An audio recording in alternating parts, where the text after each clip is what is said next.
தமிழ்நாடு என்ன பிச்சைக்கார மாநிலமா என மத்திய அரசை கண்டித்து நடைபெற்ற திமுக பொதுக்கூட்டத்தில் முதலமைச்சர் மு.க.ஸ்டாலின் ஆவேசமாக கேள்வி எழுப்பியிருக்கிறார். இந்தி திணிப்பு, நிதி பகிர்வில் பாரபட்சம் மற்றும் தொகுதி மறுசீரமைப்பில் அநீதி இழைப்பதாக கூறி திமுக சார்பில் தமிழ்நாடு முழுவதும் கண்டன பொதுக்கூட்டங்கள் நடைபெற்றன.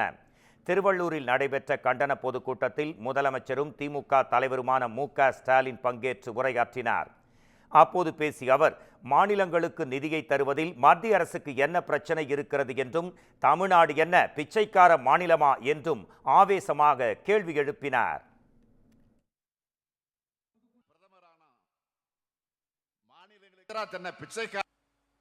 குஜராத் மக்கள்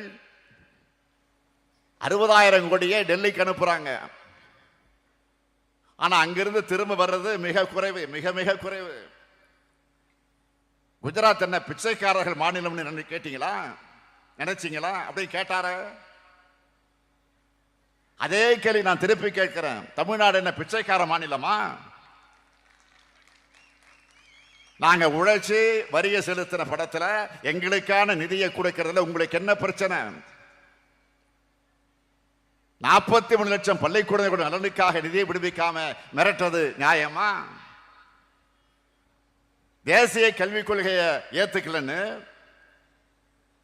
தமிழ்நாட்டுக்கு தர வேண்டிய நிதியை தர மறுக்கிறாங்க. உண்மையிலே மக்களுக்கான, மாணவர்களுக்கான திட்டமாக இருந்தா நாம அதை ஏன் எதிர்க்க போகிறோம்? எல்லாரையும் கல்விக்குள் அழைச்சிக்கிட்டு வர திட்டமா இருந்தா அதை வரவேற்போமே, வரவேற்று மகிழ்ந்திருப்போமே, மகிழ்ச்சியோடு அதை நிறைவேற்றி இருப்போமே. ஆனா தேசிய கல்விக் கொள்கை அப்படிப்பட்டதான். கல்வியிலிருந்து மக்களை நீக்கம் செய்வதற்கான அத்தனை செயல் திட்டங்களையும் கொண்டதாகத்தான் இந்த கல்விக் கொள்கை இருக்கு.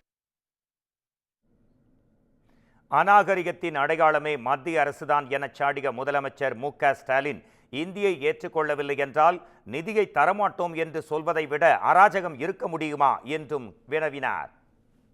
அதுதான் என்னுடைய அநாகரிகத்தை அராஜகமாக பயன்படுத்துறது நீங்க தான். இந்தி ஏத்துக்கலன்னா நிதி தரமாட்டேன்னு சொல்றதை விட அராஜகம் இருக்க முடியுமா? தமிழகத்தில் இருந்து வரும் எம்பிக்களின் எண்ணிக்கையை குறைக்க சதி நடைபெறுவதாகவும், தொகுதி மறுசீரமைப்பு என்ற கத்தி தென்னிந்தியாவின் தலைக்கு மேல் தொங்கிக் கொண்டிருப்பதாகவும் முதலமைச்சர் மு.க.ஸ்டாலின் தெரிவித்தார். இதனால் தமிழ்நாடு கடுமையாக பாதிக்கப்பட உள்ளது என்றும் எச்சரிக்கை விடுத்த முதலமைச்சர், மத்திய அரசு எத்தனை சதி செய்தாலும் திராவிட மாடல் அரசு அதை எதிர்த்து போராடி வெல்லும் என்று உறுதிபட தெரிவித்தார். தமிழ்நாட்டை சார்ந்தவங்களை அராஜகவாதிகள் சொன்ன தர்மேந்திர பிரதான் 1/2 மணி நேரத்தில் மன்னிப்பு கவிச்சிட்டாங்க நம்ம தமிழ்நாட்டு எம்பிக்கள்.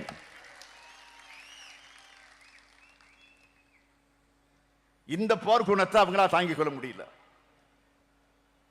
அதனால்தான் தமிழ்நாட்டிலிருந்து வர உறுப்பினர் எண்ணிக்கையை குறைக்க சதி செய்யறாங்க. தொகுதி மறுசீரமைப்பு எனும் கத்தி தென்னிந்தியாவுடைய தலைக்கு மேல தொங்கிக்கிட்டு இருக்கு. இதனால தமிழ்நாடு கடுமையா பாதிக்கப்படுது. தமிழ்நாட்டில் இப்போ 39 மக்களவை தொகுதிகள் இருக்கு. பாண்டிச்சேரி ஒண்ணு, அது 40, அது வேற. தமிழ்நாட்டில் 39. இதை குறைக்கிற அபாயம் நெருங்கிக்கிட்டு இருக்கு. பொதுவா மக்கள் தொகை வச்சுதான் தொகுதி மறுசீரமைப்பு செய்யப்படுது. மக்கள் தொகை குறைவா இருக்கிறதுனால நாடாளுமன்ற தொகுதி எண்ணிக்கையும் குறையும். தமிழ்நாடு மொத்தமா 8 மக்களவை இடங்களை இழக்கும்னு தெரியுது. அதாவது இனி தமிழ்நாட்டுக்கு 39 இல்ல, 31 எம்பிக்கள் தான். நமக்கான பிரதிநிதித்துவம் குறைஞ்சு அதிக மக்கள் தொகை கொண்ட மாநிலங்களுக்கு அதிக பிரதிநிதித்துவம் கிடைக்கும்.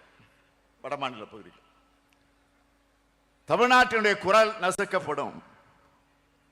இது ஏதோ வெறும் உறுப்பினர் இணைக்க பற்றிய கவலை மட்டும் இல்லை, நமக்கு நம்ம மாநிலத்துடைய உரிமையை சார்ந்தது.